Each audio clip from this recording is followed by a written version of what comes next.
toye liboso na bino mpona s'excuser vraiment ezalaki faute ya connexion nde ememi biso jusque na batango oyo vraiment bolimbisi na bana na nzambe nyonso. Et alors napesi bino mbote na kombo na Yesu. Napesi merci na prophète Jacques oyo a disposé temps na ye oyo azali invité na biso spécial po tolobela makambo oyo toyeli de la part du Seigneur. Merci na ba abonné na biso, merci na bandeko nyonso oyo bazolanda biso ba oyo pena ba s'abonner te, bo s'abonner massivement na Vision Internationale Congo 1 TV. On ezali chaîne na biso ya YouTube, alors Facebook na biso ezali El Nao la Patrona. Page na biso ya Facebook ezali Vision Internationale Congo 1. Alors bo s'abonner massivement parce que toyebisaki bino thème auto poni eza thème auto ko partager ngona ba salle na Nzambe. Yango lelo tozwi prophète Jacques avec un peu comme ça l'intervention par rapport à thème na biso tolobaki l'église monarchisme. Pourquoi toponaki yango? Après la mort du pasteur, c'est le fils ou la femme du pasteur qui prend le contrôle. Bandeko mingi se posera beaucoup de questions na l'église des réveils. C'est pour cela toponaki thème wana po tozwa basal na Nzambe ba meke un peu pour aider biso to meka un peu pour comprendre selon po ezali message na biso. Merci, merci encore notre prophète pour vraiment avoir disposé pour la biso. Et puis merci aussi à l'équipe de Vision Internationale Congo en TV, Sala Bozo Sala. Sans plus tarder, bonsoir prophète. Bonsoir El Nao la patronne. Bonsoir. Merci bonsoir Nzambe, c'est la première photo Yambayo na plateau na biso. Juste présentation. Prophète Jacques, marié, père de 2 enfants, à l'église, à combien de personnes? Oui, je me présente. Tout d'abord, je vais rendre gloire à celui qui a permis que ce soir, tout eba na kozala. Alors, nakumisi na mokeli, mobiki sipe mokangoli na biso, Yesu Masia, de m'avoir disposé, vous disposer pour Nalekana émission de Longonayo. Je me nomme seulement Jacques, je suis homme de Dieu, prophète de ministère, marié à Madame Abigail Lisette. Abigail, c'est ma femme. Alors, pour l'église, oui, Nazali, Kokambabana, Oyonzamba Pesibiso, je suis dans l'ensemble de Dieu. Alors, Tozokamba, Bana Onzamba Che, na disposition na biso pour la Moussalankolo. Donc, si je peux me présenter, je suis là donc pour toutes les questions que vous allez me poser. Je réside à Cape Town, précisément à Town. Donc, c'est ça. D'accord. Merci, prophète. Je pense que tout le monde vous l'a dit, prophète. Identité naïe et puis église naïe et puis madame. Alors, merci Nabino Batubozo Landabiso. Alors, Tobandi, mission Nabiso. Et alors, prophète Jacques, ma question est celle-ci. Aujourd'hui, l'église des réveils sont devenues des entreprises de famille. Quand papa meurt, c'est le fils qui prend le contrôle. Sans appel, sorry, je m'excuse, sans appel, sans vocation pastorale. Votre réaction, pasteur prophète? En tout cas, si j'ai moko, vraiment si j'ai moko, est un peu délicate, mais par la grâce de Dieu, tout le monde répond sur la parole. Église ezali eza monarchité. L'église n'est pas la monarchie. Parce que lorsqu'on parle de la monarchie, dans la monarchie, nous voyons un régime politique où le pouvoir est détenu par un seul chef. Vous voyez? Alors, nakati na monarchie, tozana chef moko oyo azorégner likolo ya bato misusu. Ça veut dire bakotambola selon idée na ye, selon vision oyo aza nango. Donc mpona koloba sous pouvoir na ye, autorité na ye, commandement na ye. Alors tandis que pendant que tozobela église du Seigneur, l'église du Seigneur, Jésus-Christ est différent avec les églises des hommes. Alors nalingi nanu d'abord soko ko permettre ngai na meka kotalisa yo la différence qui est dans l'église. De quelle église maintenant ozo poser la question? De quelle église? Église oyo ezali. Église du réveil. Ok, bon, si je comprends bien, dans ozo poser la église yabat. Ça veut dire les églises des hommes. Ok. Parce que nous avons l'église du Seigneur Jésus-Christ. Nous appelons l'église Oezali, par exemple, Arche de Noé. Hein? Église Arche de Noé. Eza ya Nzambete.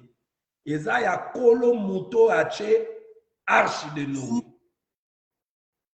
Tu vois? Nalingi place wana na meka ko avant de répondre na mutuna no poto parce que église ni to lobela. Parce que lorsqu'on parle de l'église, on a toujours tendance de mélanger. To kanisa nyonso eza l'église ya Nzambe te. Nous avons l'église de Dieu selon la parole de Dieu et nous avons aussi les églises nommées églises par des hommes comme entreprise et alors la monarchie. Alors, maintenant, moi, je dois répondre en tant que responsable pour Alandi, comprendre, parce qu'il y a un peu la confusion. Ezala bino ba panzi sango, ezala balandi ba olanda biso. Ah, to comme mon église et commis papa longwe moi na koti tout ça. Alors, je vais d'abord définir l'église selon la parole de Dieu. Et tant qu'on va la redéfinir, si maintenant c'est à vous de voir. Est-ce que l'église ou l'église Yanzambe? Alors, pour dire, déjà la question que l'église au moment papa a préparé déjà moi, tandis que ma collaborateur, puis ma zagi wano, babandene musala, baro travailler, au moment a azu moi, na to moi si, tout le monde a solo son abina ignorango, na rosa mutua lukuta, ezo salema. Bon, nga on répondre boye, nazo répondre d'abord. Église comme la pensée du Seigneur, le maître, le propriétaire, la tête du corps, ou l'ensemble de Dieu ou l'ensemble des saints. Alors, dans Matthieu chapitre 16, verset 18, Matthieu 16, verset 18, la parole de Dieu nous dit ceci: Jésus-Christ le Sauveur, Oyo atongaka Ecclesia alobiboy. Après avoir que Pierre a fait une réponse. Alors, réponse c'est par rapport à Yanini. Si tu peux me permettre, Nathan. Ok, parfait. Alors, dans Matthieu chapitre 16, dans le verset 18. Matthieu 16. Au verset 18. Écoute, c'est que, parce que ici, c'était le Seigneur Jésus avec ses disciples. Alors, la question était, alors, Pierre a zoaki maloba pour répondre le Seigneur. Dans Matthieu 16, mais on entend verset 18. Pierre, quand on va répondre Christ par rapport à ce que les gens disaient pour le Seigneur. Maintenant, Pierre a répondu. C'est Pierre, Simon Pierre, dans verset 15, 16, dans Matthieu 16, verset 16, Pierre répondit, tu es Christ, le Fils de Dieu vivant. Maintenant, le Seigneur Jésus dit à Pierre, dans le verset 17, Jésus reprend la parole, lui dit, tu es heureux, Simon, fils de Jonas, car ce ne sont pas la chair et le sang qui t'ont révélé cela, mais c'est mon Père qui est dans le cieux. Alors, verset 18, Jésus dit ceci. Et moi, je te dis que tu es Pierre et que sur cette roc, je bâtirai mon église et que les portes du séjour des morts ne pourront donc point contre elle. Jésus a répondu Pierre par la question qu'il leur avait posée. Et quand Pierre a donné la réponse, Jésus a dit Pierre, Ezama ina makilate. Mutu, ça veut dire intellect noté. Mais tata mutu apeswe yanouara. Ce qu'on dit ne yanouara nos yeux pas tata, ça veut dire aux yeux par révélation. Nakotonga sikoyo. Umoni révélation zuana nakotonga sikoyo oyangai ndako. Sko église oyo Jésus atonga ezali. Église pour bato bazotonga ezali. Maintenant l'église oyo Jésus azotonga ezali babengi yango Jean chapitre 10 verset 16. Ce sont des troupeaux. Le troupeau du Seigneur. Jean 10 verset 16. Église à Jésus. Ce sont les troupeaux. On a déjà, nazo simbelo pour l'action, ils ont bâtiment. L'église à Jésus, ce sont des troupeaux. Alors, nous sommes kuna lobi, baza ba troupeau oyo lobo onezo mema, ça veut dire Christ qui conduit. Yango na Jean 10 wana Jésus je suis le bon berger, j'ai donné ma vie pour mes brebis. Donc, église, il y a Jésus à soi tonge ya ba bâtiment. Il y a des salles moko boye ba mbeli rango kitoko non. Eza batu oyo akotonga bango. Donc, remarquez ici, je parle ici d'abord église, non pas comme les bâtiments, mais église, ici, église comme l'ensemble. Vous voyez? Yeah. Alors, le mot église, la traduction grecque, et nous kolobaka ecclesia, ecclesia, qui signifie groupement, groupement appelé hors de, le mot église. Donc, signification, on doit comprendre. Traduction dans le grec, et nous, on va ecclesia, qui signifie seulement groupement, appelé hors de, un rassemblement ou une assemblée. Ce qui veut dire que l'église désigne un groupe de personnes qui croient en Jésus-Christ. Qui croient en Jésus-Christ. L'église n'est pas le bâtiment. L'église n'est pas le bâtiment ou le temple. Mais l'église, c'est un groupement. Alors, on a Jean 10, verset 16, on a un troupeau, dans 1 Corinthiens, chapitre 3, verset 9, le chant de Dieu, bilanganaye, bisika nzamba rolona, bilanganaye, bisika rolona.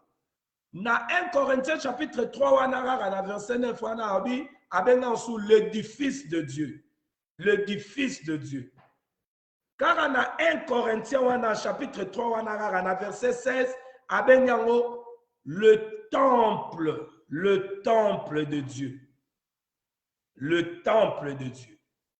Alors, on a Ephésiens 1, 22 à 23, le corps du Christ.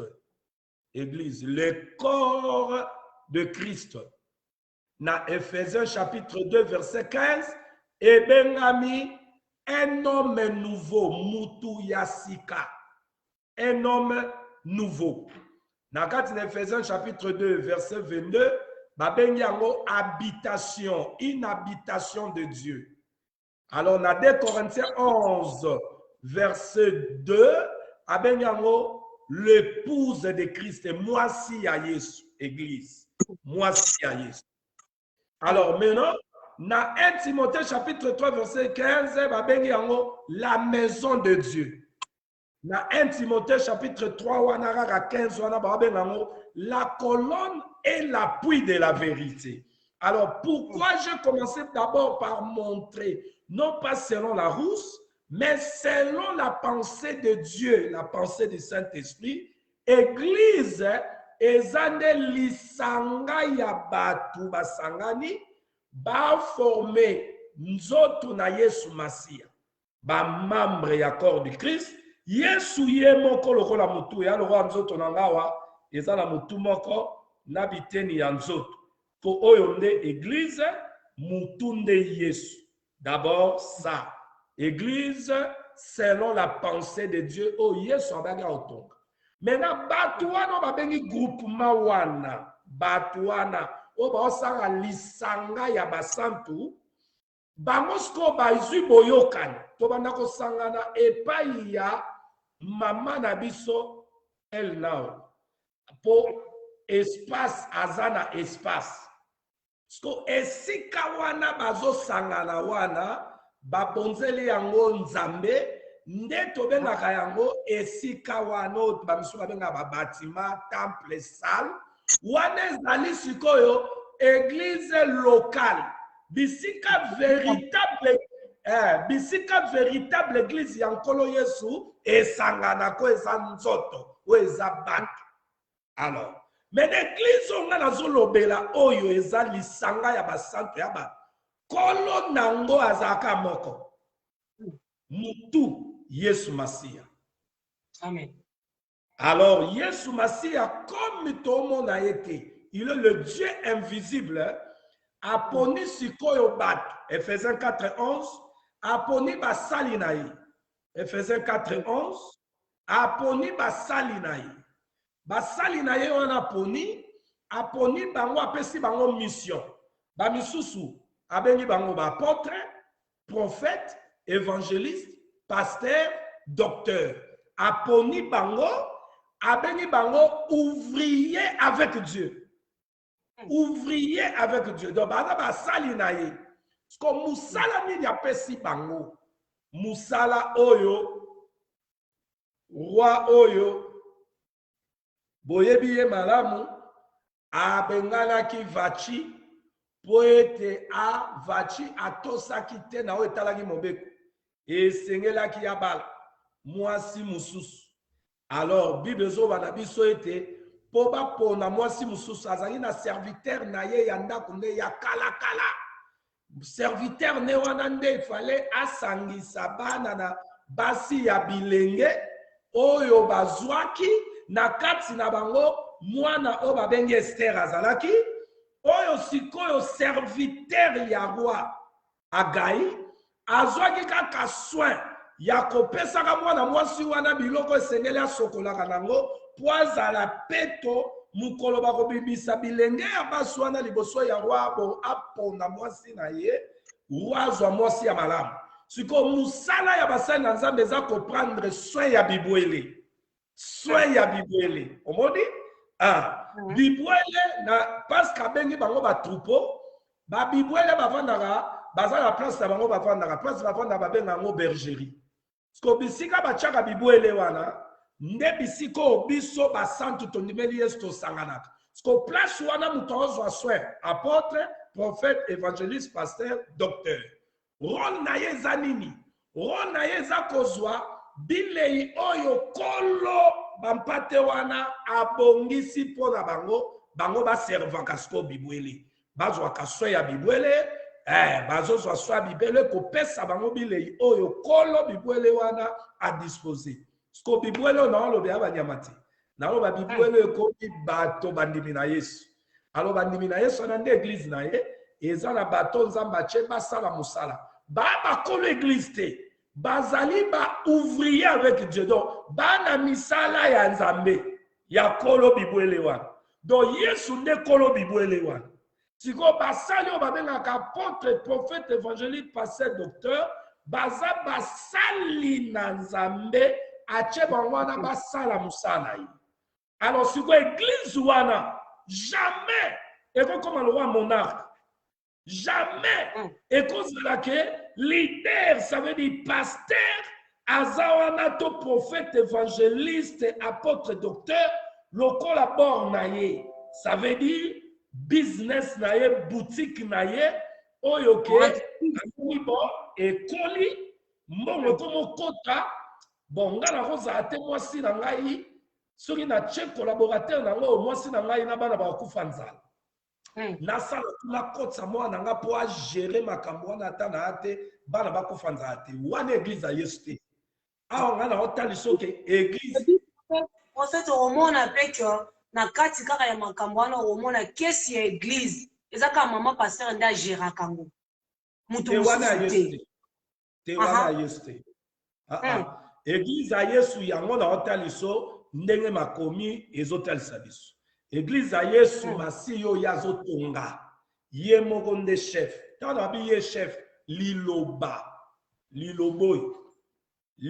na Nzambe nde kambaka yango na pasteur na apôtre na prophète na évangéliste na docteur fo batosa liloba po liloba nde Yesu. Siko soki Yesu amutu Yesu alobi nini na gérance etonga na ye. D'abord pour na établir ba diacre bato fo bakamba église ba ancien liloba ezali elobi te zo moi sino mwana na yo cha elobi te zo moi sino cha pembe na simba keste a nyonso efo esama na liloba ndenge ekomami. Mais ekoki koarrive église eponi tomoni ke mama pasteur baponi ye sikoyo baponi ye azala ye asimba bafinance soki baponi ye église bango moko donc toloba baancien collège eponi na prière bazwi conviction mama wana nde il faut peut-être asimbaka bafinance wana naofungolaka mwa baparenthèse ekoki kozala ekoki mpe kozala ata aza apele ta koki na ye soki eza ke église nde poni te apele na nini apele na kosala mosala wana yes. Non, awa siko na ena yeba mama pasteur apele na musala ya Nzambe ke kote ya toni. Yes, na kote ya. Soki ba poni na église ya Yesu Masia selon liloba ba mama pasteur bazalaka te. Oh. Ah bon? Ba mama pasteur bazalaka te. Ba mama apôtresse bazalaka te. Ba mama docteur bazate. L'église na Yesu Masia babi mwasi vanda kimia. Na kati ya lisanga ya basanto. Je parle bien. Ana bandina ngotal soke na olobe l'église batimate. Na l'église de na olobe la d'abord ndenge liloba Nzambe lobi église na nkolo Yesu. Kuna basi bazara ba potreste ba pasteurs te kuna basi kuna bavanda kimia. Bayegolaga na pembeni ya mibali na bango n'église ya Yesu mais bakoki kosalela Nzambe na bango tokozala na basio baza na don prophétique bazali na Bible awa etelisa biso ezali na basio baaki ba prophétesse non pas prophétesse de ministère mais prophétesse ya likabo bazali mais moi si apôtre évangéliste, moi si a commis docteur, moi si ministre, prophète, ministre, bazalaka te l'église à Jésus. Mais l'église à bâtiment ya batu, ya tata songolo pakala, a koma église ne le rocher de Mont-Sali. A commis wana azui ba mikanda na ye na l'état, azui batu na chewana, bord ekoli, sora moni komo kotsa mwa mbongo boutique quoi. Quand on a la boutique, mais ce qu'on a battu, a gagné battu nae, selon idéologie nae, a chewana. Tant que on est bando kola, mais nous sommes na combo ya Yesu.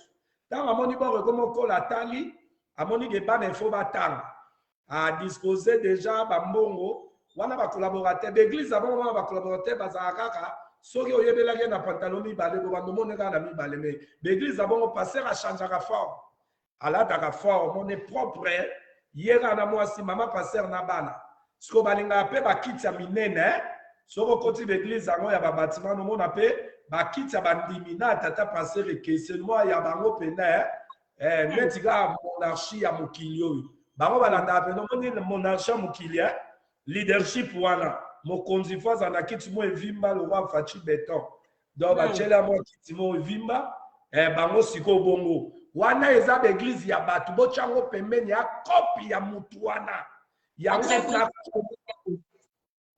olobi mama na beza entreprise auto bengi entreprise familiale entreprise familiale wana ya normal wana ozwa a préparer moi si na ya tinge une école biblique moi c'est attendre moi classe alors moi français bien à quel temps la lettre oh la lettre tue c'est l'esprit qui vivifie à quel attangi lettre attangi peut lettre malam allez aïe lobi na va consacrer école pastorale bishop a commis maman pasteur wana ezali entreprise ya bato sikoyo na église wana bakocha mama kuna te ya na ye wana ya Yesu ça n'a rien à voir na église nzambe wana bakocha mama te ya na ye bakozwa pe mwana bakomisie mama ko pasteur wana vraiment na osenga bino bapanzisa ngo el nao wana botsangisa ngo te na église ya Yesu nde na otiko yebiswa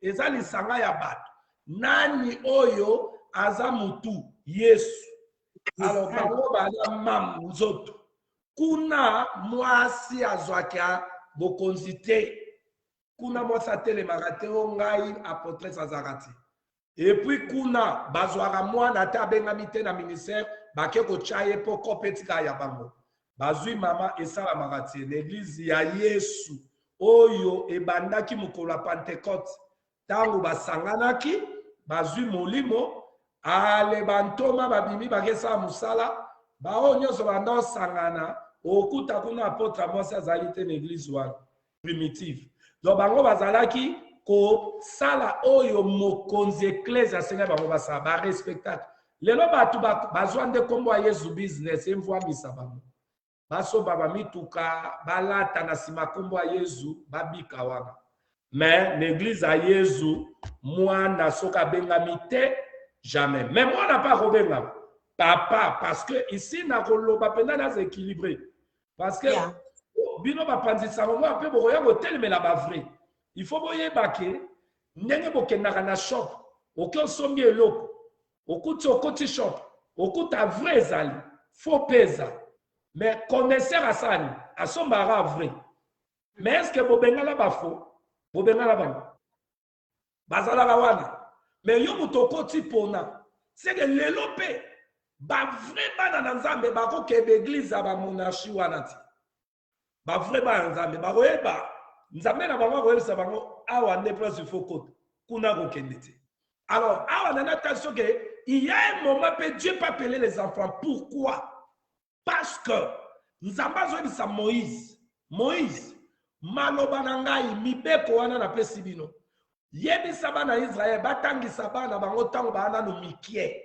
batangisa bango maloba na ngai ntango bana no mikie mpo soki bakoli batyango na misala sikoyo natuna motuna David azalaki mosali na nzambe na kati ya ndako na ye plutôt Isaïe azalaki mosali na nzambe papa ya David mais na ndako na ye nzambe ayaki koluka mosali na kati abengaki David omoni donc c'est pour dire papa oyo abengami na nzambe ayebi pensée ya nzambe bana na ye atie bango na nzela ya liloba bakokola na nzela liloba bazotambola na crainte ya nzambe église oyo eza corps du Christ assemblée de saints bayebi mpe ke mwana mosali wana aza mosali na nzambe likabo nde ezomonana eke apele wana aza nango nzambe akobenga ye mpe lokola abengaki Samuel parce que mama mpe ya Samuel azalaki servante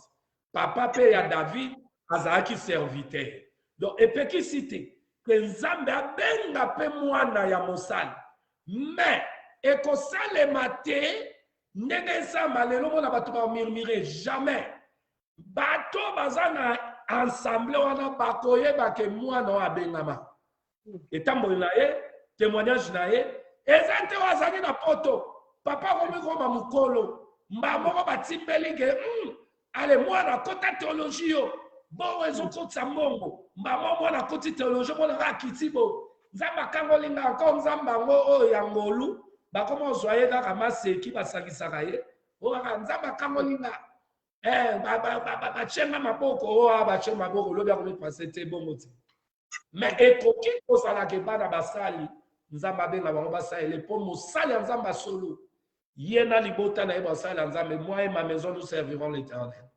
donc d'une part nzambe akobenga mpe bana o basali na ye bauti na ndako ya basali na ye. Eza possible. Mais non pas dans les manières, il y a monarchie. Non pas dans les manières, il y a église bâtiment. Donc, je crois que na répondre, na éviter, malobeza na yo. Pour répondre à Bisso vraiment très bien. Très bien, je pense que Bazolanda Bisso mingi peut comprendre parce que tout un peu la confusion. Église ensemble, l'église, il y a Batundenge, prophète Aouti Kofongole la Bisso. Et alors, toujours continuer toujours na émission de Bisso, prophète, toujours parler sur testament. Question na Bisso Eza Boé par rapport au testament. Après la mort du pasteur, quels sont les testaments pour l'église? Parce que la plupart des pasteurs n'ont pas même un testament pendant qu'ils sont vivants en tant que visionnaires. Votre réaction, prophète? Bon, dans l'église du Seigneur Jésus, que je peux parler, d'abord, dans le côté de l'église à Batoakop, Bamsouba, la Nabiso Boye, Baza Oliami, l'église à Batoakop, Baza Wanaba, Bazoboya vérité. Ok.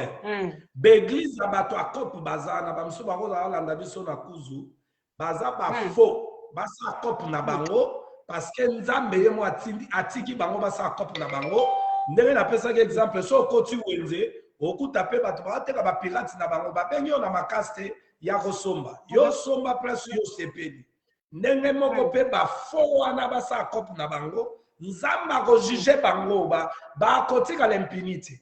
Mais je vais parler ici pour ba nzambe ba na biso ba sungama na église ya Jésus-Christ. Il y a ce qu'on appelle l'organisation de l'église. Eza na hiérarchie oyo eza na église pe ya Jésus-Christ oyo et tiamaka en place. Alors dans l'organisation de l'église, selon organisation wana kolanisama makomi, pasteur akotike la bana na ye héritage nini. Eza église wana te. Église a héritage ya bana te. Si pasteur recevait salaire naïe, parce que celui qui travaille à l'hôtel doit manger à l'hôtel.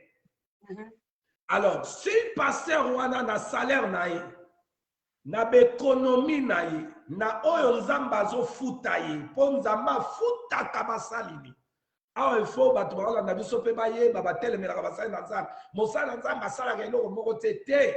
Oyo abengami na musala nzambe le roi ba Pierre, le roi ba Jacques, nzamba ko futa ye, nzambe ye moko alobi yango soki nzamba ko pesa occasion de mission to démontrant bibliquement que basana nzambe bazwaka lifuta nzamba futa ba. Eza ba tout mutu ba futa ba nzambe na lo ba nzambe parce que ba levite ezali lifuta oyo ya nzambe na ndopesa ba. Sikoyo que église testament basala nzambe batika testament. Je réponds ceci. Mosala nzambe nzamba banaye ko pesa ye. Oya banaye ko zwa. Oya azalaki nango. Oyo a économisaki. Yango nde testament ya akotikela bana ye na testament. So bazali na mwa mapango na ye mibale to moko mwa biloko na ye biloko ya osalela testament nde ya yango wana. Maintenant, dans l'organisation de l'église, mwasi na ye wana kokota na kati ya baveve ya église. Voilà. Tu comprends, baveve ya église, selon l'organisation de l'église du Seigneur Jésus, bayebi ndenge nini bazwaka baveve en charge. Azalaki quand même mwasi ya muto aliesi biso bakotika ye te alala nzambe. Bakobwaka bana na ye te. Donc, akokota na charge ya baveve ya église. Mais koloba testament ezakaka oyo papa passer ayebi biloko na ye. Aganyaki na musala saeli nzambe, yango otikela bana. Mais église, corps du Christ, ezotikala ya Yesu ye moko le testataire. Avancez, papa. Église corps ezotikala ya Yesu ye moko. Na kati église ango soki papa pasteur to apôtre prophète évangéliste akufaki alors na nsima na ye eza na bato oyo babandaki kotravaille ndenge nzambe abengaki Moïse mais azwi Aaron mpe apusi ye pembeni na Moïse. Alors bato wana bazali après pasteur nzambe akochoisir nani na kati na bango oyo faut azwa les devants. Voilà est concerné maman pasteur te est concerné pe bana te est concerné collège oyo ezawana nde bakotala na kati na biso tolukelongi na nzambe pour que toyeba nani oyo akokamba. Ekoki mpe kozala du vivant ya homme de Dieu ba église pe yebi ke soki pasteur azalaka te adjoint na ye wana oyo akosamsa. Maintenant écoutez awa na préciser le moko ekomaka bongo pe soki na église wana kaka omona kaka papa pasteur azalaka ye moko, soki aza apôtre aka ye moko, soki aza docteur aka ye moko te, wana église ya nzambe te. Église ya Yesu Masiya il faut ezala na 5 ministères. Ça veut dire apôtre azawana, prophète azawana, évangéliste et docteur azawana.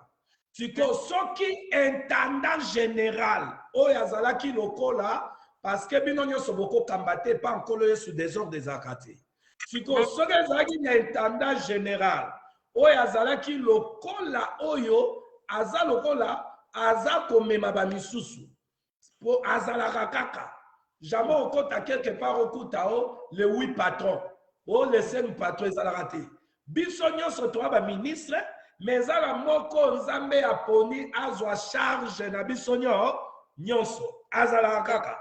Alors soki yakei collège wana etikali ya ba ministre mususu bako welela te bako sambela nzambe nani oyo nzamba kopona po ete akap. Nakopesa exemple. Yesu Masiya atiki bayekoli bantoma na kati na bango ba manqué disciple moko po Judas kufaki batikalaki 11. Il a fallu Judas à la remplacer. Alors basalaki ni basalaki tirage au sort. Tirage au sort est tombé na Matthieu.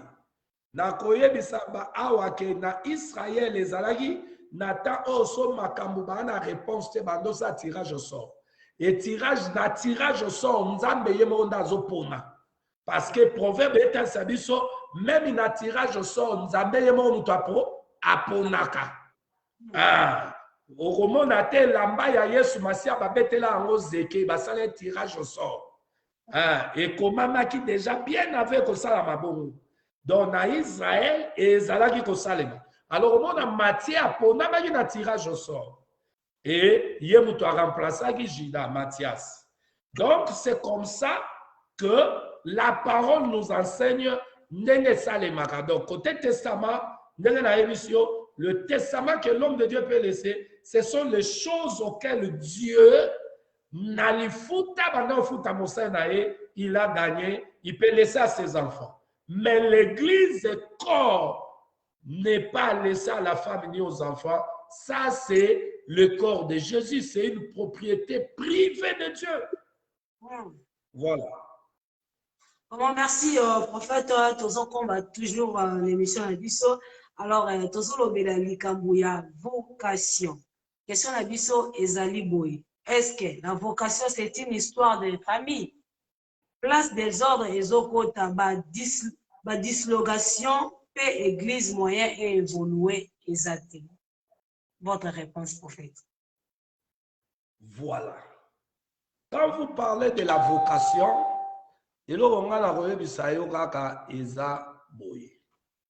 lelo batu bakomisi vocation batu nga nazoloba batu nazoloba batu je sais pourquoi nazoloba batu likambo ya vocation eza likambo ya volonté ya nzambe.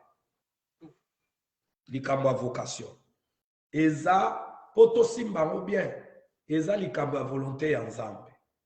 Nautaki po mutu amibengaka te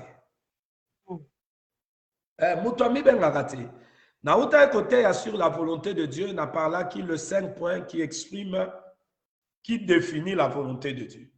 Et on a dit sur les vocation, et ça les volonté dans Nzambe, pourquoi? Parce que Nzambe mutu abengaka, Nzambe mutu aponaka. Ok. Lokola Nzambe abengaka, Nzambe aponaka, Nzambe aloko abiso te. Olamuki na tongo oyebi eloko sala te, omonaka bo 12 heures nga na kesala bo, nga na kesala bo, kesala nini? Donc, oza na planté, ça veut dire au planifier le côté. Ozomon, olamuki na tongo, ah, eloko sala te, ndenge to, eloko sala te, ah, obimi noka paraza, ah, nabetaka tu. Nzambe abongo te. Nzambe makambo nyonso bomona aosala lelo. Assez à préparer qui en haut d'avance. A bongisa qui en haut déjà. A sala qui déjà plan. A préparer qui en haut déjà. Siko azoya le roi neni. Azoya le ko la agenda oyo za full déjà. Donc makamunyo so sala.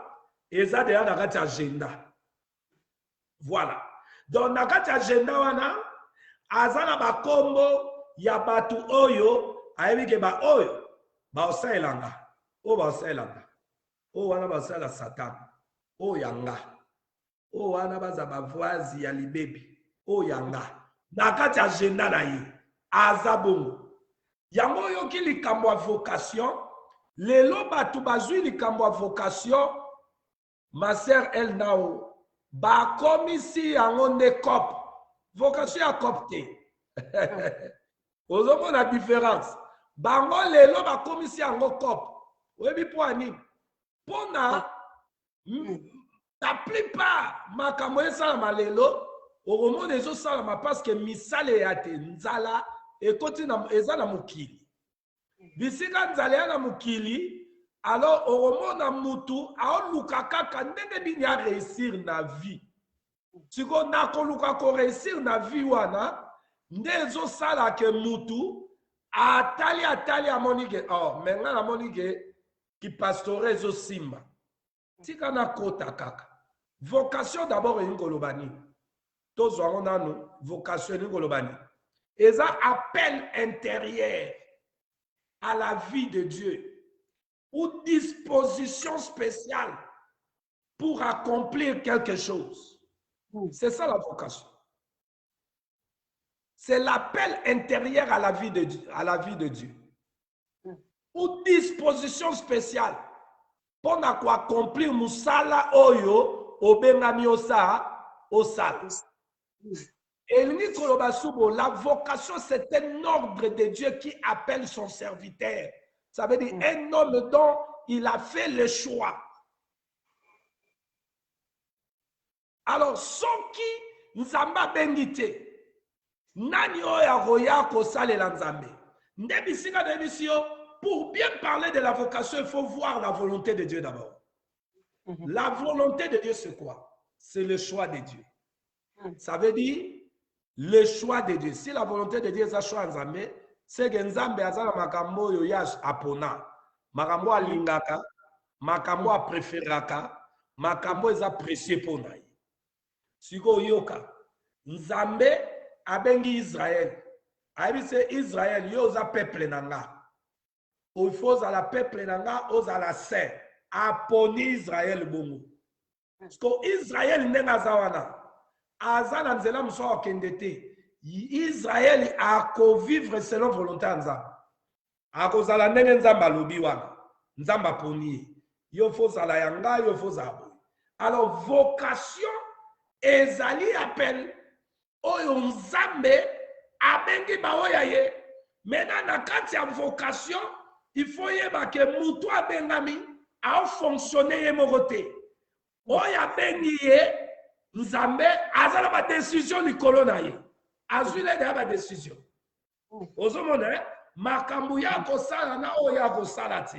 Donc dans la vocation c'est l'appel et c'est Dieu qui appelle. Yama na zone sa ko na volonté nzambe pona simba mboko ya oezako exprimer volonté nzambe le choix de Dieu. La volonté de Dieu, c'est défini aussi comme le choix de Dieu. Alors, la vocation, c'est un choix de Dieu. Ça, il n'y a pas tout. Ce qui nous a mis, il n'y a pas discuté. Ce qui nous a mis, oh, on a une phase à Moutou, Moussali, Nanganya, Koboya. Ils ont choix en Zam. Ils ont choix dans la tête, bon, on a moni, dans le bien. Et quand théologie, il m'a mort, il n'a pas de ça pour coopérer. Moussali, Zate, moni. Alors, on a Moutou, ya bongo. Avokota magambo, ana bengamite. Ana vocation te. Ya Moussala, ana.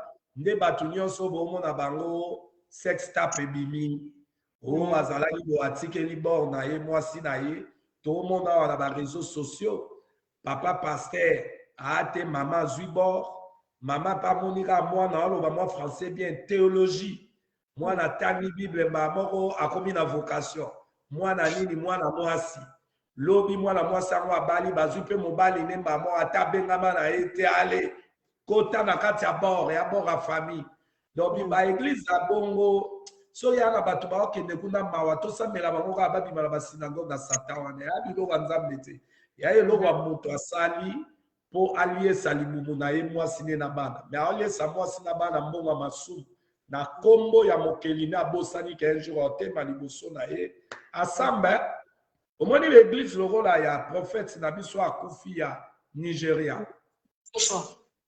Omoni neti l'église en modèle wana. Donc bobando monaka ministre moko. Est-ce que boye ba ke prophète wana tangu église na ye ba otonge kweyaki akangaki l'église nyonso oyo Afrique du Sud nyonso ekangama. Na ebite soki ya ba pays misusu akanga nyonso Afrique du Sud.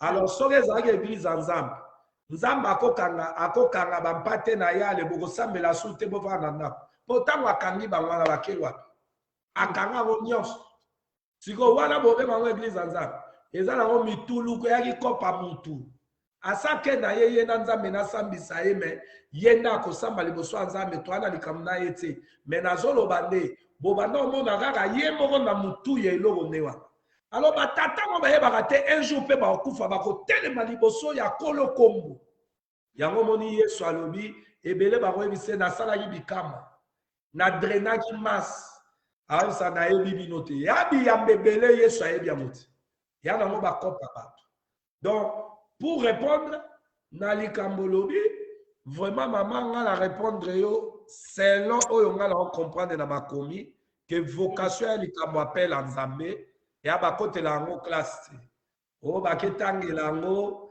lobi baya kokonsacre mutu te vocation eza appel ya nzambe eza appel ya choix ya nzambe donc c'est ça.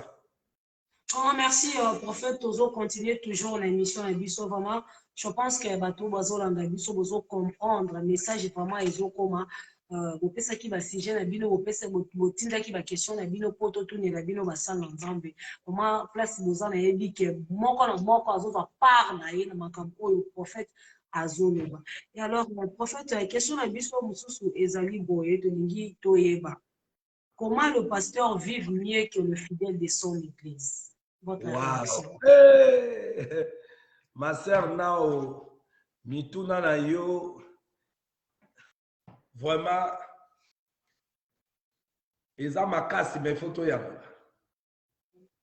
Ego inisa biso me toza na choix telefona ya nola yo. Soki na ye barabota muso na ngana kima na ngai.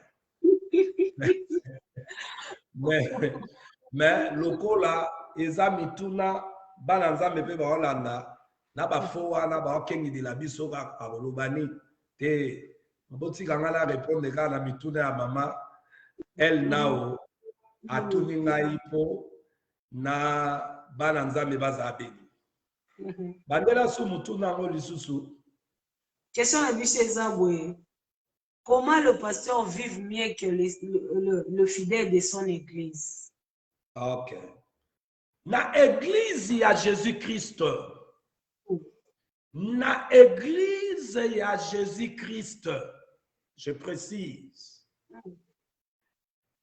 Na église ya Jésus-Christ. Oromona makambu ya bongo te. Ça veut dire soki Yesu amutu ya ecclesia oyo tobengi nzoto na ye lisanga ya bato basangani.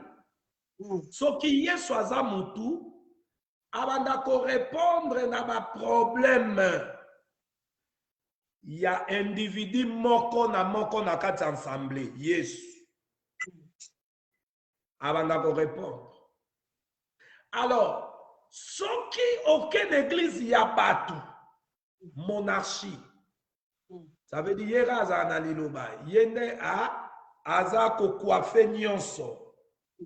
Église ya bato okuta kuna papa pasteur yenda za leader l'église. Toyoka bamisu baloba babi asali mabe bakangene kobo tout ça ba imba fansa bibo fansa nani. Tana bandaki église obino bozalaki bino nde bokeni. Donc a préféré po eza eloko na yo moni de place na lingaki na ebandeli na chamwa na cha o babenga fondation ya kosala différence église nini bino bapanzisa bolobaka. Soki bolobela ba église boye baka bolobela na bino ba église ya batu mais ya Yesu ezali ezo fonctionner kitoko ezali pe bomona bango te basali wana nzambe bachaka makele te soko ke kuna jamais okuta ke passer à le roi passer à le roi président de la république po biloko wana bomona kaka ndenge ezalaka ba président na biso africain bango ka nde balataka bien na bana na bango yango tomona kati ba président na biso africain bango nde balataka bien na bana na bango bavivaka bien toyebi ke to a niveau moko te na bango baya bakambi mais mokambi ya solo oyo aza na souci ya peuple bokomona ya koluka nanu peuple wana pa azala bien. Alors ba président ya biso africain omona bango nde balataka bien basila bango bana bango na baministre peuple baosouffrir ekomi bango mpe na église wana na yebi so eza église ya bato. Donc papa pasteur wana aza na idéologie na ye église na ye eza bon na ye bababonza badimi nyonso ekotaka ye nda géraka manda mama pasteur ko budget nyonso ekotaka wana eza ye na bana ye okomona baeglise abongo papa pasteur azalaka na église one bana ne bango bakosalela nzambe etatini bango na poto baketanga. Alors église abongo omona papa pasteur azwi mwasi o agetanga na bana boye bango bakolaborateur baomona pasi po mbongo nyonso bandokota na calcule minerval na bana baya libanda bafuta ndako kolata na bango kolia na bango. Lelo bien aimé toyebi ke bapoliticien nde basimbaka mbongo bapoliticien nde bana na bango bazalaka lelo na bana bapasteur bakoma oluka bakombo mona aoluka griffe aleki na motuka boka asimbaki saka Coco Chanel ozwi yango wapi tata na bino pasteur boyoka soni te bino bana bapasteur loba tata na bino bando osala mosala asala mosala na quelque part asalelaka nzambe mpe asala mosala to business na aganyaka mbongo na ye akolatisa bana na ye mais bino tata pasteur akongolaka mabonza na église bolinga bosalela bandeko mosusu fier yo tolati bien bomona bafille mosusu sali te mama wana église ya yesu te wana ya bakopi ya bato oyo nga nabengaka na nga baboutique bamagasin na bango. Alors so okende na baeglise ya bongo omona leader alati kitoko parce que afeneya nga nabengaka bango lisusu bahomme tare ndenge Pierre azoloba kuna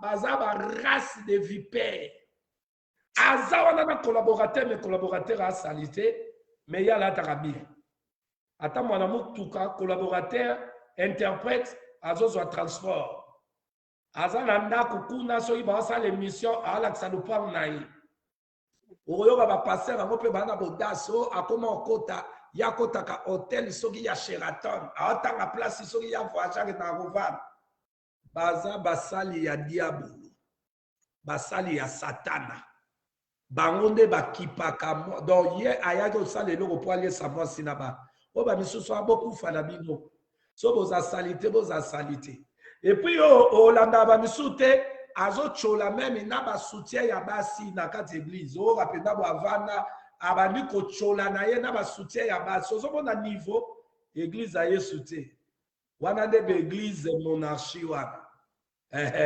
leader moko boye aya kosala business na ye alingi kasi eza système oyo toyai nango tozala nango na Congo ti mvwama moko azalaka na aveni moko yende ya lingaza na mbongo asimba bakisi na ye alokaka bato na quartier mpo ayende azalaka bien sikoyo soki aye na quartier babeli ya mopao ale ye sikoyo akabolaka la me makambo asala na butu abwalelaka bana bato bamauvais sort alokaka bana bato soki amoni oza na mo etoile ngenge ale me oza mpiaka akabeli mbongo moko kaka po asalela chance na ye omoni bafomvwama wana ya mvutuma wana bazali kasi bapaster abongo mpe baza te bango balingaka bango bazala bien nde biloko wana bozomonaka na baeglize wana ya bato ya yesu makambo wana eza te ya yesu okoyoka basali na nzambe nde bazalaki wana partage ezalaki selon besoin ya moto babando asiste baveve baorphelin sikoyo soki maloba na nzambe na eglize ya nzambe ezosala mosala kende na baeglize wana eza baassemblée de dieu ezali baassemblée de dieu ezali oyo bakokisaka liloba nzambe nzambe ana kati baprenation ya babrebi pression ya baveve ndenge ekomami na kati ya bakomi okokuta kuna injustice ya te otali papa paster okomona kaka na baeglize wana omona papa paster bakiti soko oluki ye bayebi so oluka papa paster soki nano omona ye te okoyebe te po aza simple okokuta kiti moko te ya bokonzi evandi kuna eyelakisaka ye nde roi papa paster avandi bayebi so oluka ye okomona te alors na baeglize ya yesu vraiment andimi bazalaka bien mpo mutu eklese ya yesu apambolaka bana ye akotinga bango te na kati na oyo ezali différence wana eza kaka na baeglize des humains local quoi babutika bato c'est ça. Merci prophète, merci. Je pense que tout le monde va sont vraiment très très bien. Vous allez comprendre le message. Et alors, tous koba, tous chité, question la vision mususu ezali tolingi toyeba. Pourquoi autant des églises en RDC, mais il y a toujours de misère. 1. Les a quoi apporter nini. 2. Pourquoi autant de contradictions. 3. Pourquoi vous êtes en conflit permanent? Tant d'églises. Pourquoi tant d'églises? Tant d'églises en RDC. Pourquoi il y a tant de... Il y a tant d'églises en RDC, mais il y a toujours de misère. Et ça quoi apporter les missionini? 2. Conflit. Tellement bapanzisango bolimbisa ngai moni bino mpe bapanzisango bolingaka kokota baangle moko oyo eza fermé. Pourquoi naobenga ngo baangle fermé? La misère du peuple. Pourquoi boya otyango likolo église awa bapanzisango nyonso bayokanga balimbisa nga. Pourquoi la misère du peuple bolingaka chango likolo ya église? Olanda ba émission boye bazoluka ba charger église boye. Je vais répondre. Tant boloba bongo boloba ke église nini bino bo généraliser kaka. L'église biloko bongo il faut botuna nde l'église lokwa l'église catholique, l'église nyonso no ba protestant, o l'église soki ba kimbangiste. D'église oh na bengi ba boutique ya batu question est concernée et concerné bango. Pourquoi na lobi bongo? Parce que bango bazo fonctionner bango l'église wana et fonctionnaka na pouvoir o ezali politique na sima na bango. Catholique bazalaka soutenir na gouvernement. Ba protestant bazalaka soutenir. Ba église boyebi bino moko ba église ki mangisa bazalaka soutenir na ba gouvernement. Bango nde bazalaka sima. Alors bango nde faut botuna bango mituna wana eza ya bango. Bango nde église oyo bazali wana peuple ana misère po bango nde ba collaboraka. Y compris na ba soi-disant église du réveil on a bien église à balala pour ba église et réveil à nango mutute ozoga église réveil à mutute ezali nzambe ye moko mutu amemaka réveil oh nzambe yaki de na nzoto oyo azwaki nzoto babenge liloba lelo. C'est que soka aza liloba lelo, réveil eyaka nde na liloba. Na ndenge nini? Oyebaki makambo moko te ozosala na vie eza mabe. Nzambe aye ko se révéler na yo tala makambo asoso sili yo danger wana maloba oyo yoki wana nde komema bolamu kikati na yo ya komona oyo ezalaki malamu liboso ekomi mabe nini elamusi yo eza maloba. Donc l'église di réveil wana bamema réveil ya nini liloba nini ya malonga bateya nazo peso réveil na bango.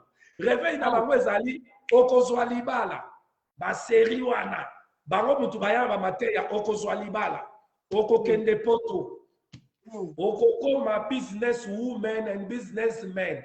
Omoni réveil na bango ya mabe, réveil ya bandoki ya bato misala soloka awa na che bango challenge baoyo kangai ko banda mokonzi na bango ye moko muyibi babimisaki apa moninga na ye bato réveil wana muyibi tala ba pasero bache désordre oyo tokoloba ke bazo multiplier l'église na moka pauvreté za na moka eza ba pasero na soi-disant réveil ya lala wana balala kala réveil ni bayano liloba ni bayano matea ni batea Yesu akopeso libala wana bayebisa mutu masumu bongo Yesu akofaire voyager yo mutu bayebise makambo Yesu akoselo nyonso ayega bongo na masumu ne abeti 10 ans azalaka bongo a changer te 20 ans l'église a changer te siko yebisa ngai biti ya passer odani et ate que Jésus est venu pour ba pécheur ba comme ba saint jamais ye azakunate ye kopé amour ba monde ba multiplier l'église. L'église à Yesu Masia, église à Yesu Masia, Matthieu 16, verset 18. Jésus a dit, je bâtirai mon église. Cette église-là contribue na oezali bonne marche na kati ya ba société, na kolobela ba politicien. Pour même biso moni ba politicien wana makabaza ba politicien na biso ba batu moko ba na mawate son ko bomba biso ba sisa biso moko mobimba ba ko sala so ba ko karateza pona église ya Yesu Masia oyo ba bondela kaya solo nzambe na bango ayoka ndazo calmer makambo susu po bango bazana wana sko église ya Yesu Masia echangeaka makambo ebele na mboka na biso yango ezalaka na batu mitulukute o 15 000 20 000 au moins on va passer ministre na ba logique bazala ba mpate o nzamba ponya pesi bango mais ba priaka nzamba yoka ba na ba losamo na bango ba donner changeaka na pesa exemple to salaka dissertation ngai na ebike temo na zwaka éduquer une femme c'est éduquer toute la nation. Or on ne peut pas parler de femmes s'il n'y a pas le mariage. Ça veut dire une femme, c'est celui qui est dans le mariage. Alors maintenant, une nation est composée de quoi? De familles. La nation est composée de familles. Voilà pourquoi si vous éduquez moi, si vous éduquez la nation mobile, parce que moi, si vous avez une éducation dans Ndaku, à partir de l'éducation dans Ndaku, famille, parce que ceux qui ont famille, ma côté, na kati avenue, moko, avenue, wana mobimba, l'obé comme un quartier, et comme une deuxième avenue, troisième avenue, et bandi dans ma famille. C'est quoi église, et ça, la moussaloma, politicien, salati. Politiciens ont à l'église, plutôt ont à l'école, à l'école, mais bitumba, la rabana spirituellement, influence à monde invisible, église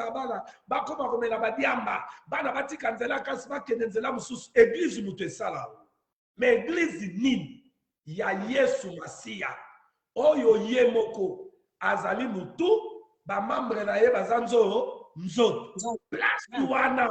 Bano ba yaka wana bazwa ke éducation malamu éducation bango bazui nde ba ke panzango na école tangu baninga ba kolanda lokola bango ozomona ndenge baza ko transformer ozo comprendre ba banina na secteur quartier ainsi de suite titi nation mobile siko soki l'église a bongo ezali nde na Congo mobile Congo se change kala le problème est que l'église obino bo benga l'église ezande biyamba ya batu wana. Alors, il ne faut pas que ça ne le roi de Sakamade, Sozuko, Samicité, bon, ça leur rappelle par des choses.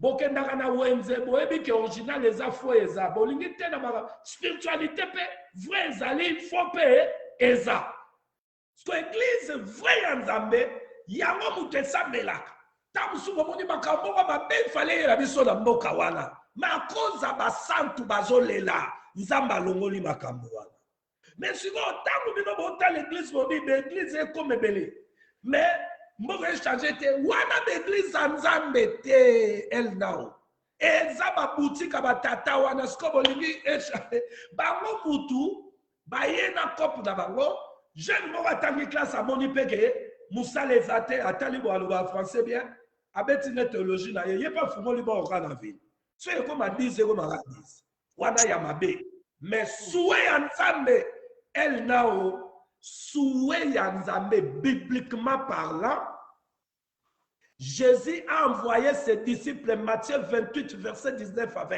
Il a dit ceci. Allez partout, faites de toutes les nations, mes disciples. Mais la nation est composée de quoi? Ce n'est pas avec des familles. Donc, souhait à la maison, chaque maison est comme église. Binongo tu bolobi a venu. Mais souhait à la maison, n'akounion c'est comme église. Alléluia. Chaque maison. Ça veut dire, wana toloba d'église à ma bête, toloba église est tant que penser ensemble corps du Christ. Ça veut dire, on est yo zagawana. Soko za chrétien vrai au sambela. Yo na libota na yo. Na veni na bino na ndako na bino vous êtes une église dans une maison. Alléluia. Vous êtes une église dans une maison. Soki pe bo bandi ko prier pas na bino, ba voisin pe ba yo ka prier na bino. Alléluia. Est-ce que vous comprenez? Alors, si vous pouvez voisin dans bino, on comprend que la pensée à Jésus en Matthieu 28, 19 à 20, nation mobimba. Mais, il te le dit, nation mobimba, nation mobimba, il faut que nation ya banda kuyanza yanzambe oezabat. Ah, donc, si vous avez une église qui se multiplie dans le Congo, avec nous sommes comme une église. Nous avons un problème. Nous avons un problème. Sur les églises en Colo. Et ça, c'est un problème. Nous avons un souhait.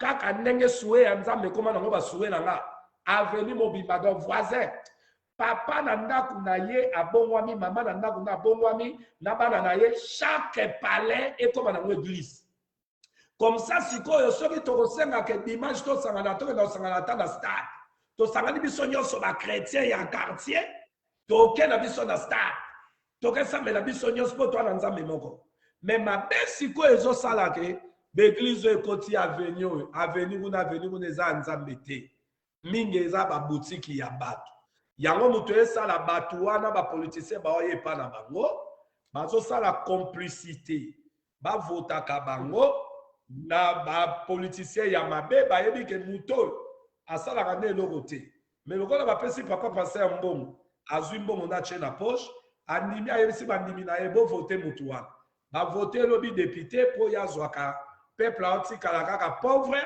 vote basali ya mabe bavote muyidi faute ezali ya nani eza faute ya peuple wana o bavotaka po papa passer ayebisi bango bavote nga na Afrique du Sud en église moi ba sud africain mayo jaune ntango président Zuma ayebisa bango basalele bapropagande aopesa bango mbongo asomba mapango mayo jaune asala erreur sud africain ake koyebisa bamimine bovote président na baosomba mapango bayebisi ye te ya biso liloba so ekomi makambo avote etali ye te biso moko toyebi mutu na biso tokovote mais biso na Congo tellement nzala tellement bapasi oyo papa passer akoloba wana bakosala donc église oyo ezosala ke nzala ezala mboka eza nzambe te eza bafaux église wana oka baéglise de réveil baéglise catholique baéglise kimbangiste o bavotaka ti batindaka bato na bango bavandaka mpe na bapolitisien ya mboka na biso bato na bango mpe baa na kati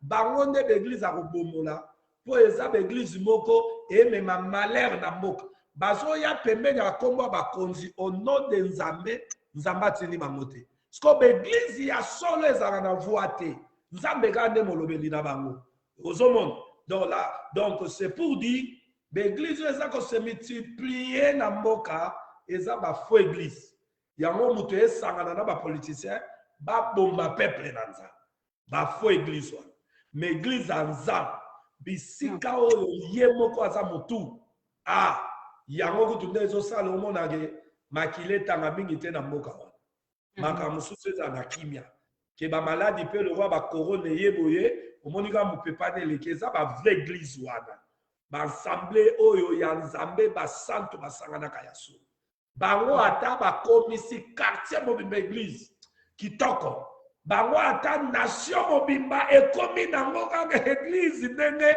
makomi elobi kitoko mpo kolo likolo na se eza nzambe nani atemela nzambe ozomona mais nakorépondre mpo bato bacomprendre normal oyo ezosalama na mboka na biso Congo eza mafiose ya bafaux passeur na bapoliticien batindi bango bongo basalaka bongo mpo badormir bato bazala endormi bango bapesi bango mikanda bafungolaka baeglise en désordre eza mafiose mpo bautilize siko bapasser wana mpona bapropagande na bango wana ngai naza contre mais ya nzambe baza oyo basalaka mosala changement eza likambo ya pauvreté ya mboka ezalaka mauvaise gouvernance oyo ya bapoliticien bango nde mutu batambusaka mboka en réalité église ya Jésus ezwaka badécision moko te na baréunion na bango jamais okomona vrai pasteur na baréunion na bango politique po apesa bango directive ya nzambe bapasteur oyo nyonso bayaka tout autour na bango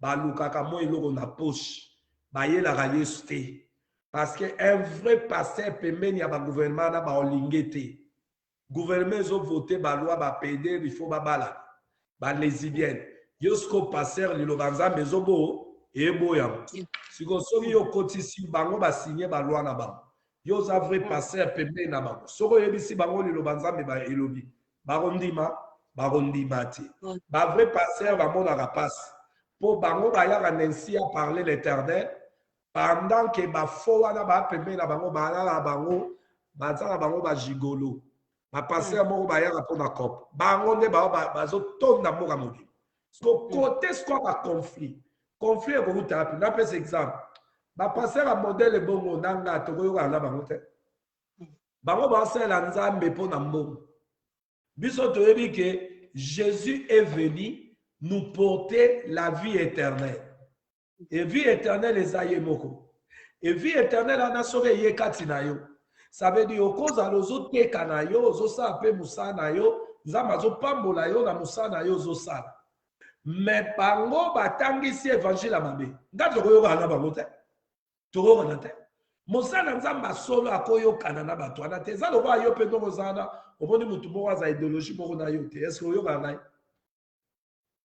donc baconflit entre vraie église na faux église ebanda lelo te ebanda uta yesu aya yesu aye bafaux église ezalaki na parce lokola aya ye na vérité bato ya faux bamoni moto oyo obebisela biso business il faut baluka ndeni betufe yo baboma yo mpo kope na bango etika omoni banani balukaka conflit bango bazobangela business na bango nde batakaka bavrai mpo bavrai bakufa bango batikala ozomona kasi conflit eyaka e conflit eza na likambo enseignement biso na bango tokoyokana te mpo matela na bango eza mabe eza satana alors baoyo baya na yesu masiya baya na liteya solo alors nde wana okomprendre ke bayokana te siko oyo omoni baconflit oyo bino boni bolobela bapanzisama ya bato ya baeglize elala wana etali biso te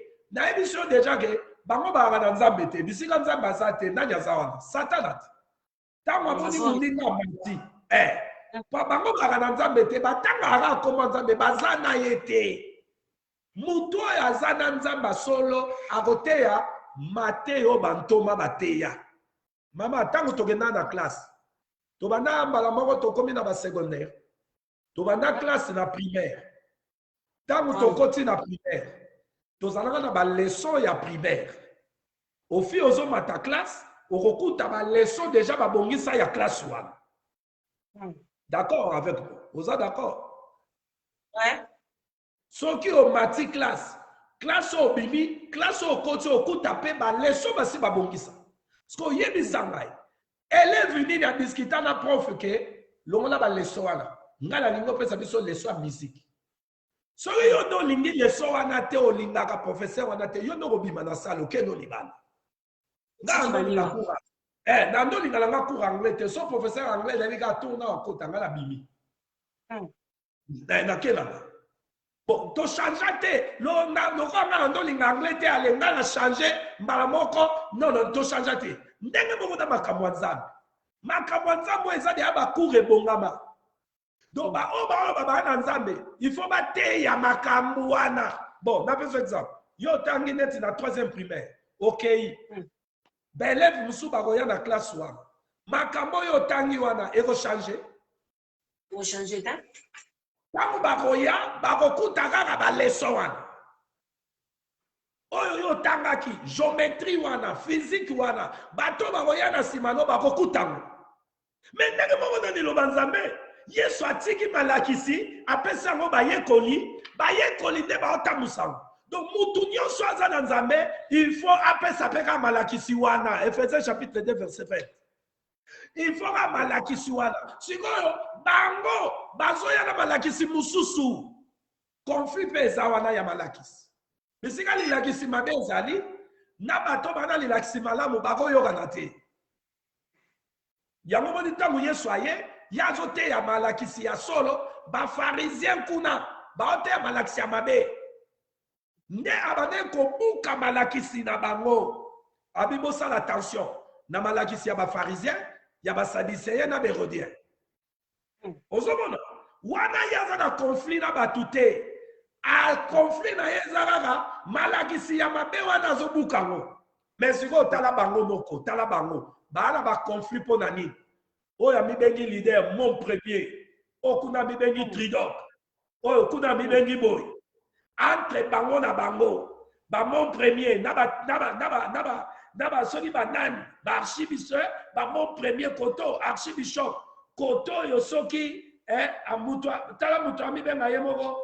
amibengi ye moko abi prela koto baprela na bamon premier prela alobi aleki mon premier abi nga nde na top mon premier mpe yalinga aleka kaka prela koto ye mpe azoluka wana bavantire wana ekomi nango kaka nde bomonaka na mokili ntango tozalaka eza lokwa wenge el koto ndenge moko me bazwi kaka kombo ya nzambe bache baza ya nzambe bana satan. Merci prophète, merci. Je pense que bandeko baolanda biso ozo kozwa eloko moko bozo bénéficier na eloko moko prophète azoloba mama quand toyebisaki bino eza facile te makambo ya nzambe oyo ekomaka makambo ya molimo yango omoni prophète azofongolela biso parce que tozoyeba te tozokende wapi alors prophète tozochite tokomi vers la fin juste question moko to mibale etikali question na biso avant dernière eza tolingi toyeba pourquoi les pasteurs amenant leurs enfants à l'église catholique ou protestante alors qu'eux-mêmes ils n'ont rien fait? Pourquoi? Le pasteur amène leurs enfants à l'école ou l'église? L'école catholique. À l'église. Oh, sorry, à l'école catholique ou protestante. Ok. C'est là, on a fungolo clair. Si je wana onyati wana, ndenge na yebiso eza pena mituna ya kutuna bakimbangiste, bakatolike, banini. Pourquoi? Parce que bakatolike, bakimbangiste, baprotestant, basiégeaka na bapolitiki na biso. Bazwaka mbongo, neti awa toyi komona bato ya katoliko. Bato ya katoliko, église catholique, tozalaka biso tukuna. Toutako na biso. Tango tozalaka ba aveugle, mais tango Yesu abandi kobenda baoya ye, tobimi na linganga bandoki wana, poko na linganga bandoki. Alors yoka, awa babimisaki awa katoliki, asala ba PV na ye bekoli ne ya lukuta kuna o existaka te, o bazwaka bambongo, bazwaki bambongo atango président Fachi, bapesa bambongo pona ba école oyo esengeli fonctionner bana batanga sani. Catholique église ekosaki awate. Ebimisi be école moko ezalaka te. Bambongo moko eza catholique.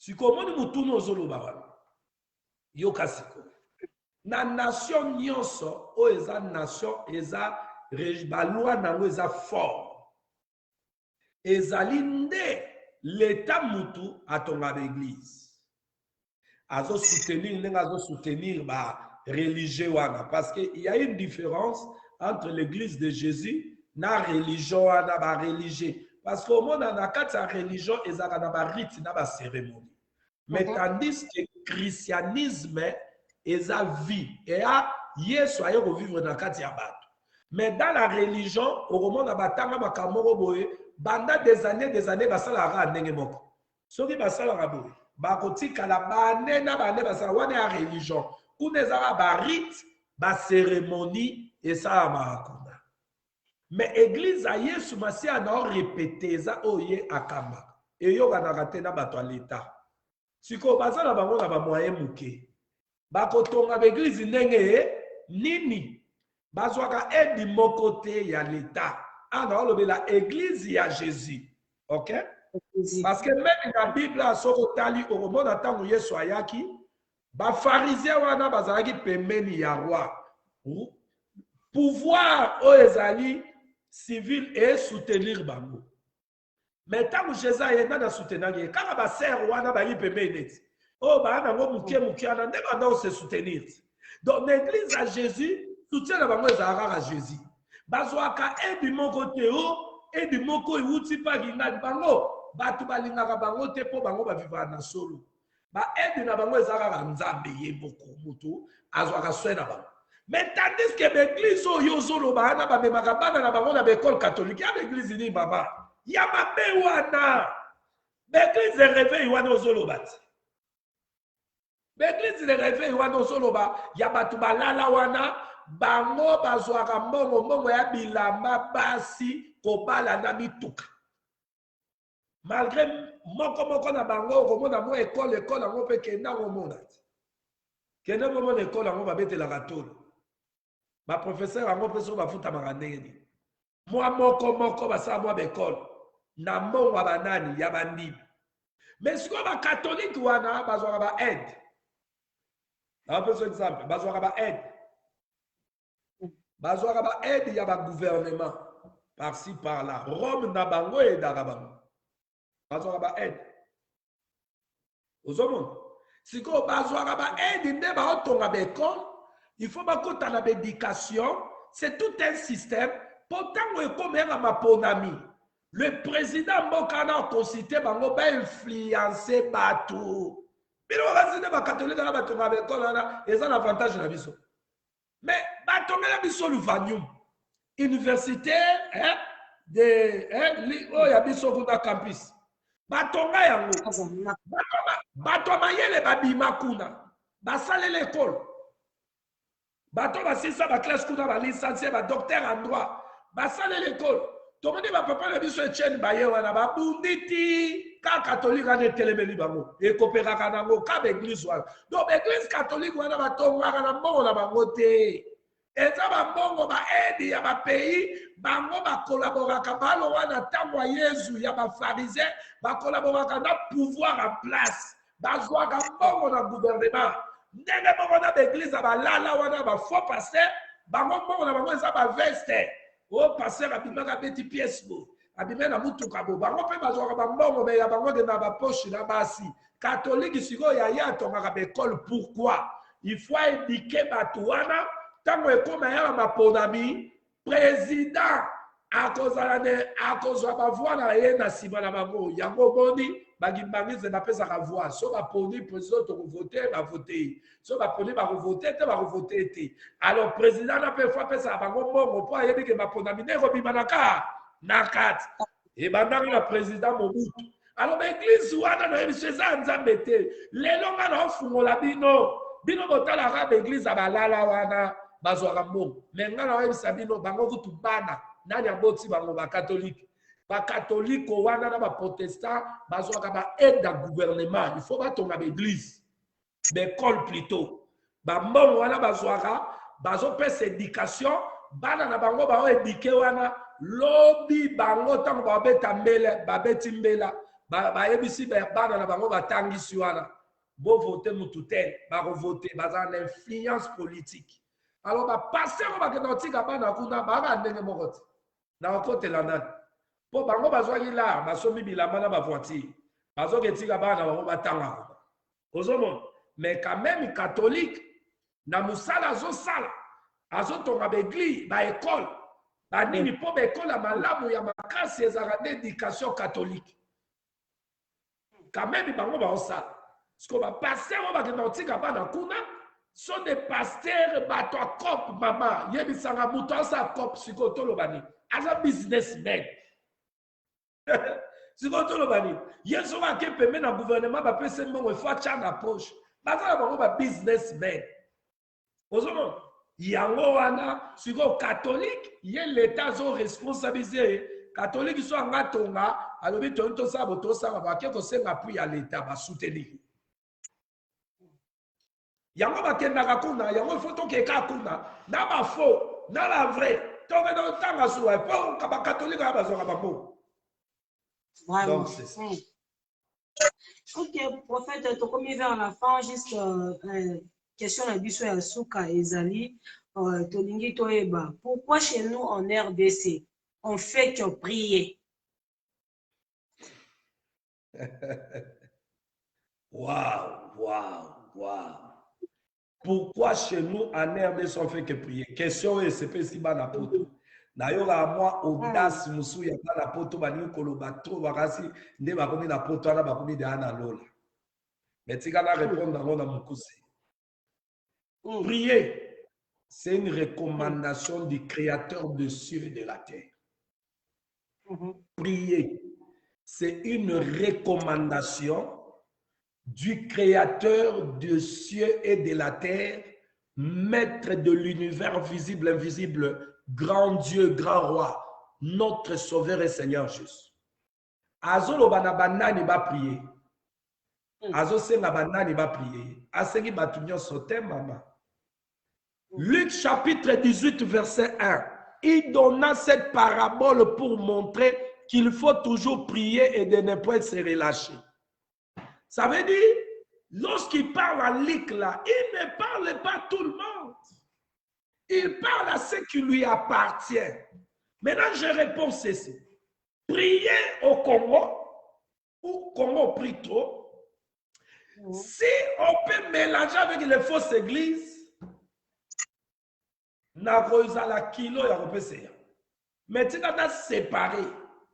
Donc, parce que Jésus a séparé, dans le langage à Jésus. Dans Matthieu chapitre 25, verset, on va dire Matthieu 25, verset 31, Bible lobi tant mokonzi akovana na kitine ya moba na kitina mokonzi séparé. Donc, yango moninga pe na respecter ye moko mokonzi a séparaka toujours ya sangisaka te.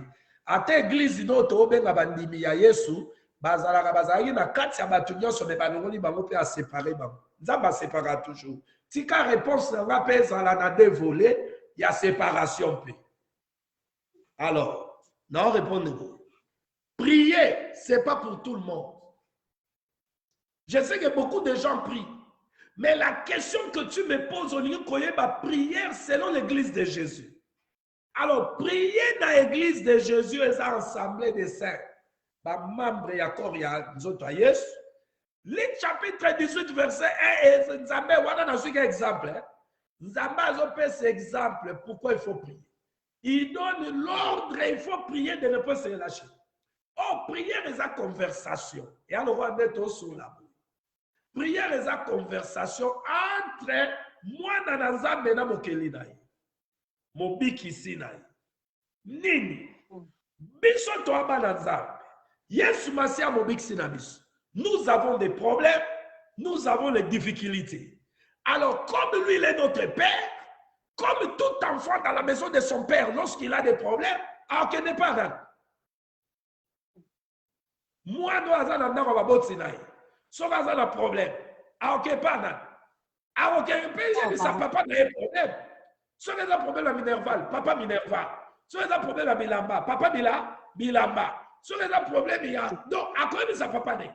Alors, biso bana nzambe, tokendaka koyebisa papa na biso makambo to ana ngo bosenga yango nde babengi prière. Donc il faut te prier belé pour tozala ba problème peut aimer. Alors dans la prière maintenant, il y a des sortes de prières. Tozala ba prière, il y a babengi prière, il y a remerciement, prière tobengi ba requête, prière tobengi prière et adoration, louange, la prière adoration. Donc tout ça là sorte à ma prière, mais en général c'est ma le bel prière. Alors c'est la recommandation de Dieu pour que ce qui lui appartient va prier. Alors solo botala sikobino botala ba pandisa botala ba prière na ndenge na mboka l'église est belé na butu. Oh Dieu, oh ba pandi. Voilà ma prière.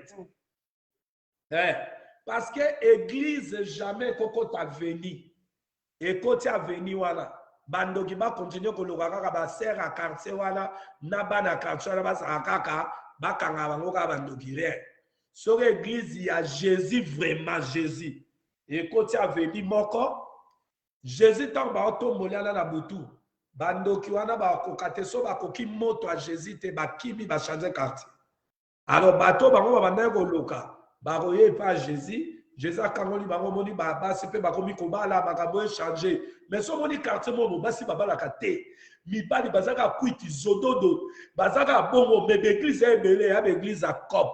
Ba prier pe na luenge selon Jacques chapitre 4 verset kuno banela 1 kino kita na 3 4 alobi ba prier ba zoate pour ba prier mabe. Alors prier c'est bon, c'est la recommandation de Dieu. Mais est-ce que toute prière Dieu écoute donc? Zamba a prière l'église d'ailleurs.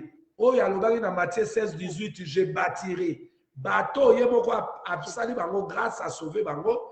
Tango ba obelele akoyoka. Webi tout dans la poigne. Parce que dans la volonté de Dieu, il y a ce qu'on appelle aussi la volonté de Dieu, c'est défini aussi comme l'inclination de Dieu. Alors, tant que banane wana ba osenga selon volonté na ye, nzamba zaka faible na volonté na s'incline na la volonté na ye. O volonté nzambe eza wapi eza na maloba na ye. Alors, soko ye ko senga nzambe so maloba ne akomi faible, a s'incline ka. Il faut ça la kako ya lobi wana. Alors, prière eza recommandation nzambe. Mais na idée yo za nango ma prière est belée à Congo à l'église ou à la nyonso soki déjà za nzambe c'est que y a pas faux prière et ça là. Mais na église ya nzambe que ma prière y a o eza l'église à Jésus et l'équipe a bombe atomique na puissance. Et l'équipe a bombe américain, il y a ba coréen, ba bombe il y a ba français, il y a ba prière na église à Jésus l'équipe. Pour ba bombe américain bombara banda kuna bato. Mais ba démon ba kota ba ocha désordre na kata ba quartier bani ba bombe américain kokati. Mais soki Yesu Masia o azana kata ndako do to bege église le prière esa maana yo mona milimo ndenge e ko dégager secteur. Pe makambo ba no samate sama. Prière esa recommandation nzambe na batu nyonso te na église na. Si tu n'es pas dans l'église de Jésus-Christ, il y a aussi un mot de la ligne. Pour Bible, le proverbe, il bon de la mouton à masumo et puis ça nzambe est horrible dans mato ya nzambe. Donc c'est que prière et taligaga église à Jésus. Mais est-ce que l'église nous sera qui nous connaît à Jésus? Ba boutique wana to bengi de église eza ya cop. C'est que ba prière na bango pesa na ngo makelele ya pap. Soki ba ko kanga ngo ba kanga ngo. Na butu soki na za ministre o po na ko koma pe ministre onati. Pour ngai jamais na kotika musanza de na kesela mukili wana never. Mais soki ezaka na bongo mati. Na o ministre na kata mboka wana.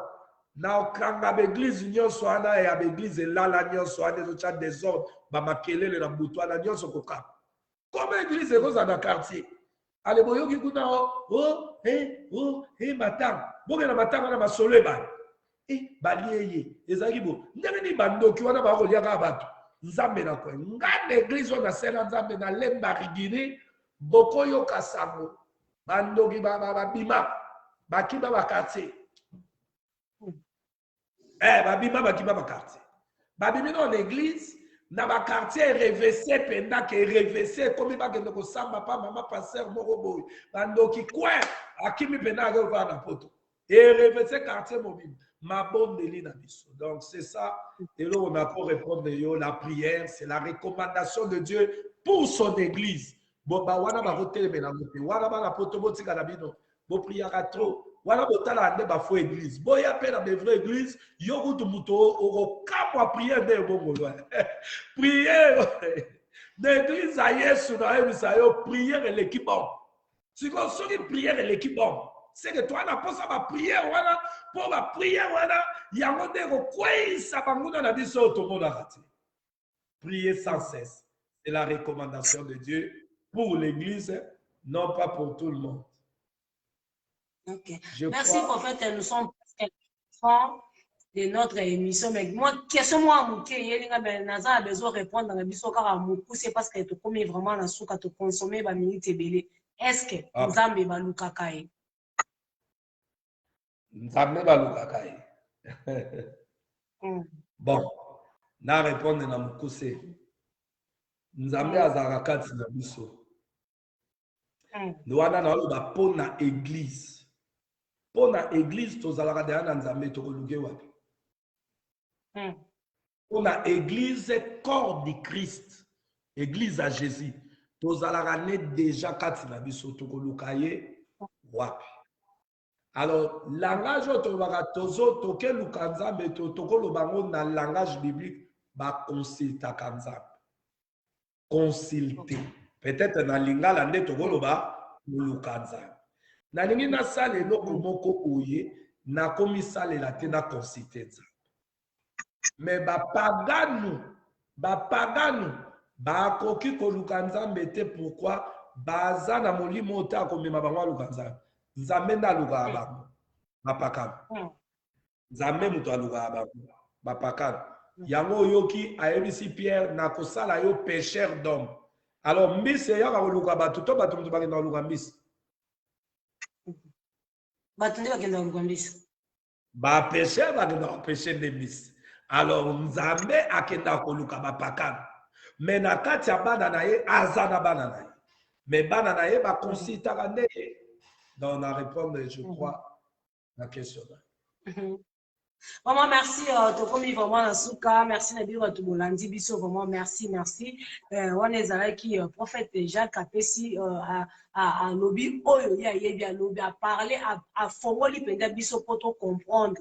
Église Nzambe na église oyo batu basali omoni a différencier et puis apesi biso ba point moko eza clé ba na Nzambe biso stolandi ensemble na bino. Alors on apesi bino merci to komi vers na émission na biso to komi vraiment na suka prophète merci na temps na yo accordé biso vraiment to yamba yo na poko na lelo na yebi ke ba na Nzambe belé ba comprendre message et comme biso. Merci juste mbote na okoko pesa na nani pour to clôturer butu na biso. Pour to clôturer butu na biso na kosa quand même conclusion ya makambo tolobi. Ouais. Na sa quand même conclusion ya bana Nzambe siko ba sosoli ke église Nzambe za ya faux pesa. Siko ba panzi sango tango bo loba bo précisa kapé. Toyebi ke église ya Nzambe ezali Bobo sangisaka biso na kitunga nyonso te. Boloba soki bozo sala analyse bo batoza analyse na église biyamba ya bato. Wana na sengi bino bapanzisa. Bo sangisa biso na kitunga moko te pardon. Église Nzambe za ya mabepe eza. Wana quand bo sala ba analyse, bo sala kasko analyse likolo ya faux. Po Nzambe atangela bino lisusu te tango bo sangisa batu nyonso po boya ko bimiso nde Nzambe aza incapable aza na église te nyonso komika faux. Donc ya Nzambe ezali na loboko ya mobali ya faux pe ezali na loboko ya mwasi. Siko so bo simba bo préciser ka langage na bino to lobela ba église ya faux. Po ya vrai etikala kaka mpona lokumu ya nzambe. Sikoyo bandeko balandi biso bayoki fo eza vrai eza ndenge kaka bakotaka wenze na osenga bango bake na baboutique omoni eloko eza pirate oyo eza vrai ozala bakokino oyo ya kosomba ya vrai okokota oponi bakotindi ko na makasi soki ya vrai bapona mpe bisika ya kokende shwa mpe esale mais sikoyo kopona wana soki okoki te kende okonsulte nzambe papa lakisanga bisika oyo ozali mpona bandako ya kogumbamela ye wana nasengi na bandeko balandi oyo balandi biso mpo émission epesa sens tozoyaka koloba te mpo tomilakisa mais tolingi oyo bakolanda bazwa quand même quelque chose oyo ekosunga bango na kati na bavi na bango soki baba na nzambe mbote nakopesa kaka na mwasi na ngai mama Abigail Lisette napesi ye bashalom mpe bashalom na bana nzambe nyonso baolanda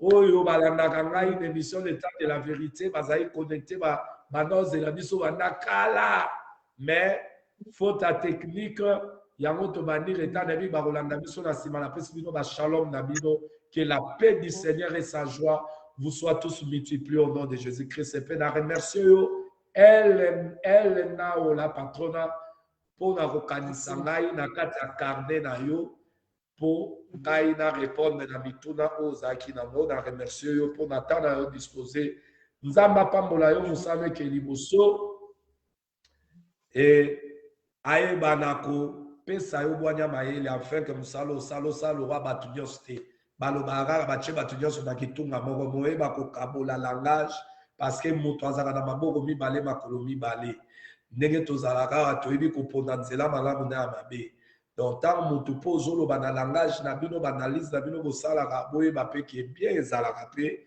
malgré bozopapa kaka mabe donc bopapaka kaka te mais bosalaka mpe partage wana nzambe apambola ye. Merci, prophète. Merci à l'équipe Mobile Vision Internationale qui vous a branché. Il y a causé la boyoka, Moussala, Nzambe.